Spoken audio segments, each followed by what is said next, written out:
अब हम अपनी संख्याओं की जानकारी अध्याय 1 को बढ़ाते हुए प्रश्नावली 1.2 तक पहुंच चुके हैं और आज शुरू कर रहे हैं उसका पहला सवाल। तो इसमें ये दिया है कि किसी स्कूल में 4 दिन के लिए एक पुस्तक प्रदर्शनी आयोजित की गई है ना, 4 दिन लगे हुए किताब की प्रदर्शनी। तो पहले, दूसरे, तीसरे और अंतिम दिन, इसका मतलब 4 दिन कुल। खिड़की पर क्रमशः 1094, 1812, 2050 और 2751 टिकट बेचे गए। इन दिनों में बेचे गए टिकटों की कुल संख्या ज्ञात कीजिए। बहुत आसान है। क्या करना है, जो पहले, दूसरे, तीसरे और चौथे दिन को पहले लिख लेना है, फिर उसके बाद इन सभी को जोड़ देना है। तो इन 4 दिनों में बेचे गए टिकटों की कुल संख्या ज्ञात हो जाएगी। चलो शुरू करते हैं। तो ये रहा हल। तो क्या लिखना है, पहले दिन की बेची गई टिकट, पहले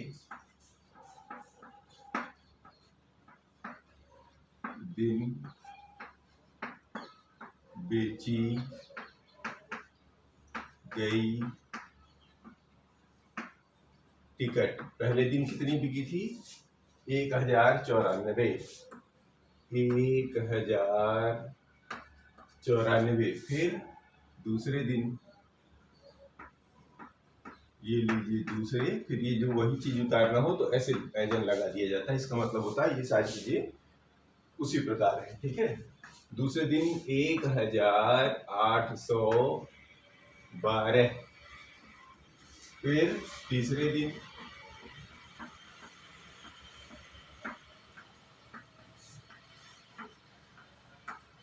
दिन क्या है? 2050। चौथे अंतिम दिन, यानी चौथा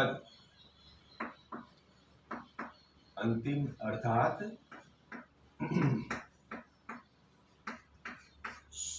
चौथा दिन, उसमें कितनी है? 2751।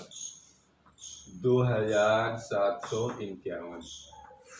ये तो हमारे कुल 4 दिन के प्रदर्शनी की बिकी हुई टिकटें हैं। और इनको क्या करना है, 4 दिनों में बेची गई टिकटों की कुल संख्या, ये हमारे 4 दिन है। और टिकटों की कुल संख्या तो यहाँ पर लिखेंगे, टिकटों की कुल संख्या, टिकटों की कुल संख्या क्या हो जाएगी? जोड़ दीजिए। ये धन का चिन्ह है, ये धन का चिन्ह। तो 4, 2, 6 और 1 7, 9, 1, 10, 5, 15, 5, 20 की शून्य हासिल का 2, 2, 8, 10, 7, 17 की 7 हासिल का 1, 1, 1, 2, 1, 3, 2, 5, 2, 7707 टिकट। ये हमारे इन 4 दिनों में बेची गई संख्या है। लेते हैं दूसरा सवाल।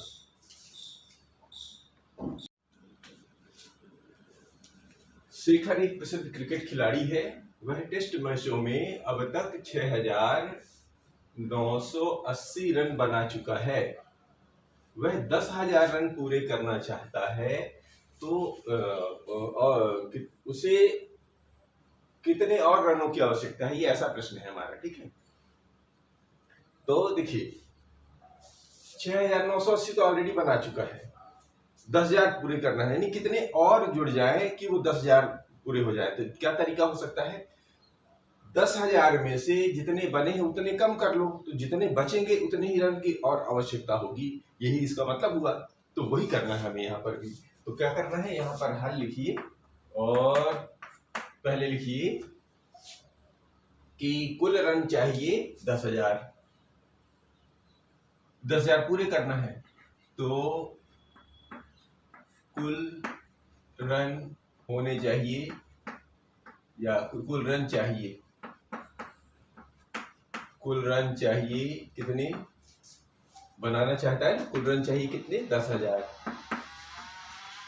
ये 10,000 रन। ठीक है। और 6980 पहले से बना चुका है, तो पहले से बने रन, बना चुका रन ऐसे लिखिए, बना चुका रन। बना चुका रन कितने हैं? 6980 इतने रन बना चुका है। तो इसका अंतर ज्ञात कर लीजिए, यही इसकी आवश्यकता है। तो इसका आप क्या करना है, यहां पर इसको कर दीजिए अंतर। अंतर अंतर से क्या होगा, इससे घट जाएगा, इस 0 से 0, 10 में से 8 गया 2, अब ये बन गया 9, 9 में से 9 गया 0, ठीक है। अब इधर से क्या हो जाएगा, 8 हो जाएगा 9, 9 में से 6 गया 3, यानी 3020 रन का अंतर है। तो यदि वो 3020 रन बना लेता है तो 10,000 पूरे हो जाएंगे, यही हुआ ना। तो लिखेंगे कितने रनों की आवश्यकता है, तो उसे 3020 रनों की आवश्यकता है, रनों की आवश्यकता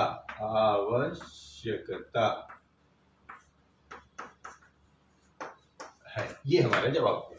कैसे हो गया, इतने रन चाहिए, इतने बना चुका है, तो जो अंतर है उतना ही और उसको चाहिए होगा, यानी 3020 रन और इतने रनों के बाद बना लेता है तो उसके 10,000 रन शिखर के पूरे हो जाते हैं। लेते हैं तीसरा प्रश्न।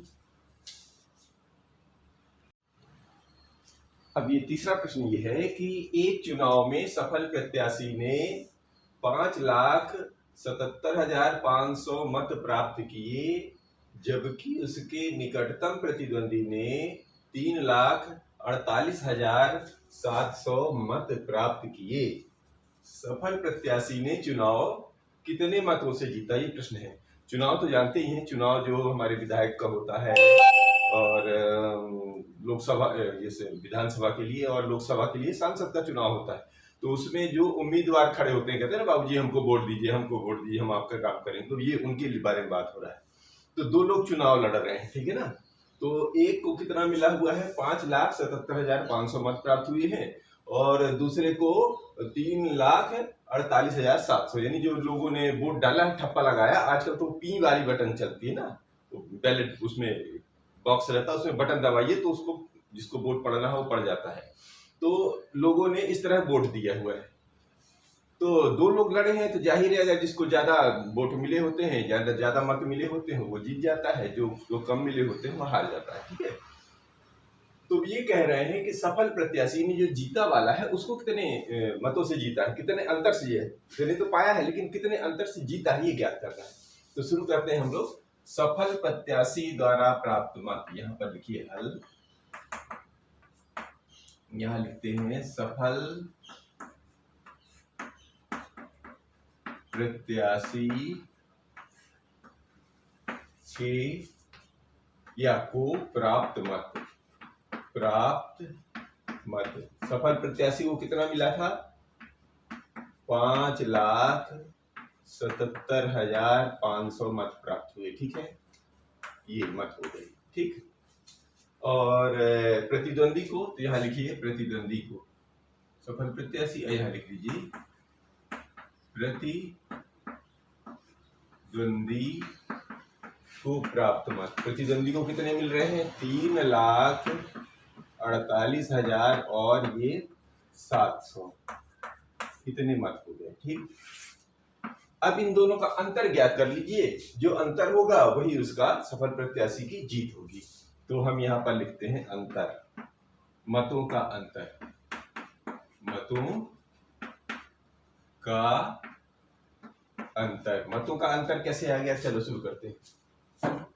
तो इधर 0, इससे 0, ये हो गया 15, 15 में से 7 गया 8, और ये बन जाएगा क्या 6, 6 में से 16, 8, ये 6 में से 8 नहीं जाएगा तो बन जाएगा 16 में से 8 गया 8, 8, 16, तो यहाँ पुनः 8, अब ये बन जाएगा 6, 6 में से 4 गया 2, अब इधर से तो कुछ लिया नहीं इसने, तो ये बन जाएगा 5 में से 3 गया 2, यानी 2,28,800 मत का अंतर है, इतने मतों का अंतर है। तो जो जितने मतों का अंतर होता है सफल प्रत्याशी ने चुनाव कितने मतों से जीता, तो सफल प्रत्याशी ने इतने मतों से चुनाव जीता। तो लिखेंगे सफल प्रत्याशी ने चुनाव 2,28,800 मतों से जीता। ये हो जाता है हमारा जवाब। अभी लेते हैं इसी का चौथा प्रश्न।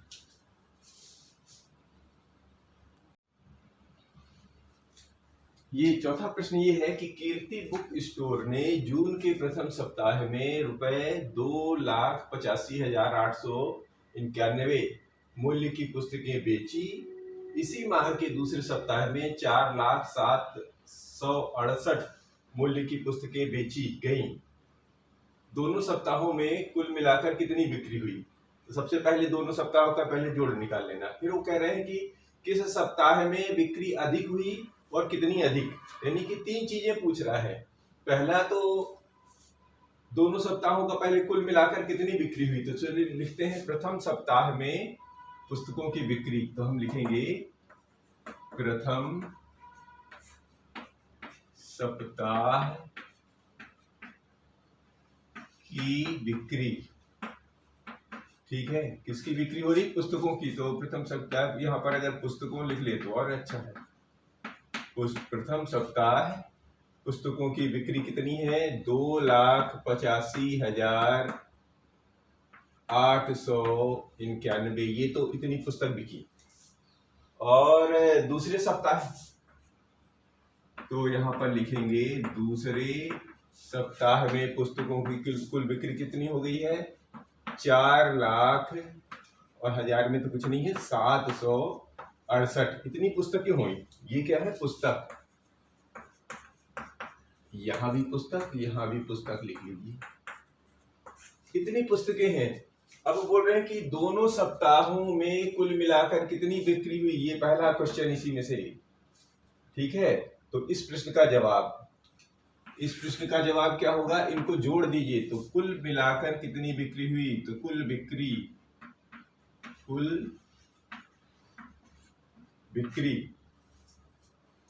ठीक है, कुल बिक्री। तो कुल बिक्री कितनी हुई? 8 और 1 9, 9 6 15 की 5 हासिल का 1, 9 6 15 की 5 हासिल का 1, 8 1 9 7 16 की 6, फिर हासिल का 1, 5 और 1 6, अभी कोई हासिल नहीं है, ये 8, और इधर कोई हासिल नहीं है, 4 2 6। इतनी पुस्तक कुल बिकी। नंबर 1। फिर कह रहा है किस सप्ताह में बिक्री अधिक हुई। तो इन दोनों में कौन सा ज्यादा है? किस सप्ताह में बिक्री हुई? तो देखो इसको निकालें। चूंकि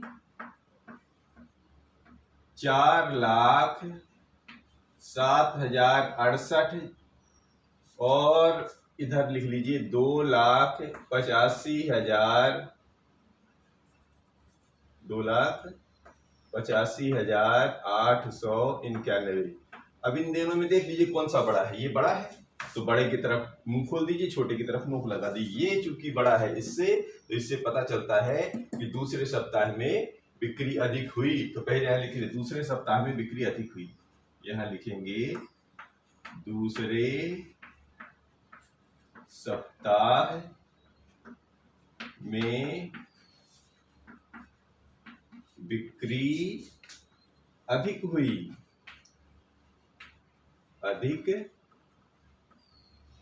दूसरे सप्ताह में जब बिक्री अधिक हुई, तो अब ये कह रहे हैं कितनी अधिक हुई। तो जितने ज्यादा वाले में से कम वाले को घटा दोगे तो उतनी बिक्री अधिक हुई। तो ये हुई। तो अब ये दूसरा, यहाँ पर ये दूसरा वाला हल हो गया, यहाँ पर दूसरा हो गया।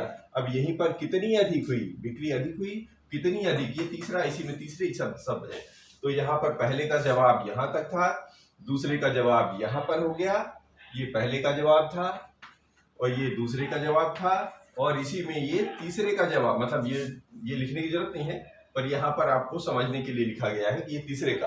तो शुरू करते हैं। ज्यादा वाले में से कम वाले को घटा दीजिए। तो क्या लिखते हैं, कितनी अधिक है, तो इसका अंतर निकाल लीजिए। क्या निकाल लेंगे हम, अंतर। अंतर के लिए क्या करना पड़ता है, 4,07,68 में से घटा दीजिए किसको, 2,85,891 को यदि हम घटा दें तो यही अंतर आ जाएगा कितनी अधिक के बारे में। तो यहां पर लिखेंगे 8 में से 1 घटा दीजिए, अंतर निकल आएगा। तो 8 में से 1 गया 7, अब ये बन जाएगा 16, 16 में से 9 गया 9 7 16 की, ठीक है, 7 बनेगी, ये बन जाएगा 6, 6 में से जो जाएगा नहीं, 16 में से 8 गया 8, अब ये बन जाएगा 10, 10 में से चूंकि उधार गया था तो 9, 9 में से 5 गया 4, अब भी 9 है तो 9 में से 8 गया 1, ये चूंकि इधर से दिया था तो 3, 3 में से 2 गया 1। अब यहां पर लगा लीजिए, 1,14,877 का अंतर आया, यानी इतनी पुस्तकों की अधिक हुई, इतनी बिक्री, इतने होंगे, इतनी पुस्तकों की अधिक बिक्री हुई, इतने पुस्तकों की अधिक बिक्री हुई, ये लिखना था हमें, ठीक है। अब लेते हैं इसी का 5वां।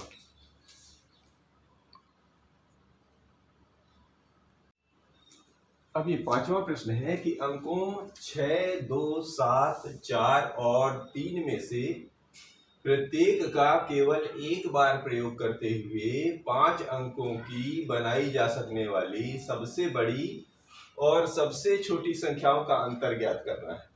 तो हमारे पास क्या दिए हुए, ये 5 अंक दिए हुए हैं, तो पहले तो ये 5 अंक लिख लीजिए कौन कौन से हैं। दिए अंक, दिए गए अंक, जो जो अंक दिए गए हैं वो कौन कौन से हैं, एक तो है 6, एक है 2, एक है 7, एक है 4 और एक है 3, ये हमारे पास 5 अंक हैं। अब ये कह रहे हैं 5 अंकों की ही बनाई जा सकने, नहीं 5 अंकों की ही संख्या बनानी है और संख्याओं को दोबारा रिपीट नहीं करना है, कोई संख्या को दोबारा रिपीट नहीं करना है। तो सबसे बड़ी और सबसे छोटी, तो देखिए हम लोग पहले भी प्रैक्टिस कर चुके हैं कि संख्या रिपीट अगर नहीं करनी है तो सबसे बड़ी संख्या कौन होती है, हमेशा जो भी अंक दिए हैं उनको घटते क्रम में लिख दो, यानी अवरोही क्रम में लिख देने से सबसे बड़ी संख्या मिल जाती है। और इन्हीं संख्याओं को अगर आरोही क्रम में लिख दें तो उन संख्याओं से, यानी उन अंकों से बनने वाली सबसे छोटी संख्या प्राप्त हो जाती है। उसी का इस्तेमाल करते हैं हम लोग यहाँ पर। तो शुरू करते हैं। 5 अंक, इन अंकों से बनाई जा सकने वाली सबसे बड़ी संख्या, इन अंकों से बनने वाली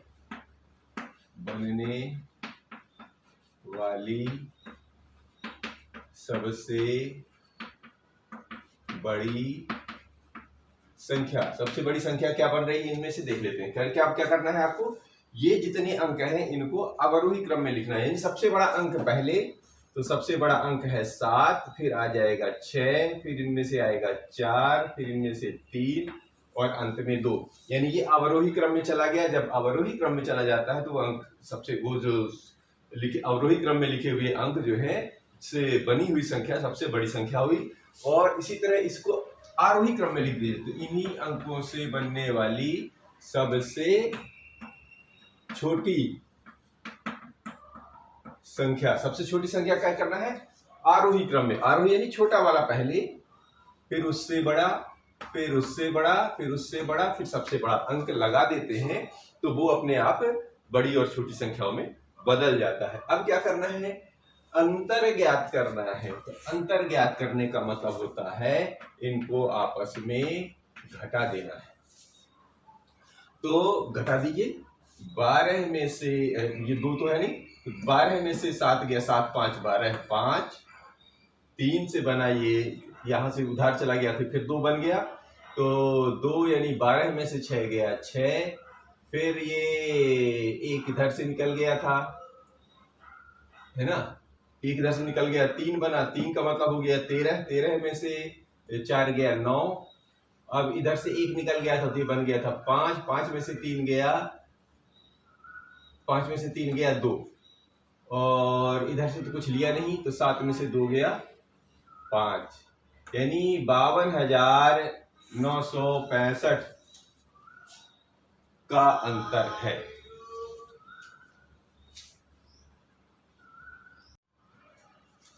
अब इसी का 6वां प्रश्न ले रहे हैं कि एक मशीन औसतन एक दिन में 2,825 पेंच बनाती है, तो जनवरी 2006 में उस मशीन ने कितने पेंच बनाए। तो हमें ये ध्यान रखना पड़ेगा कि जनवरी में कितने दिन होते हैं। अमूमन हमेशा जनवरी शुरुआत होती है, तो जनवरी कोई सा भी वर्ष हो उसमें जनवरी में 31 दिन होते ही होते हैं, ये आपको ध्यान रखना है। तो हम लिखेंगे कि एक मशीन, ऐसे लिखेंगे हल, एक दिन में पेंच बनाने की मशीन द्वारा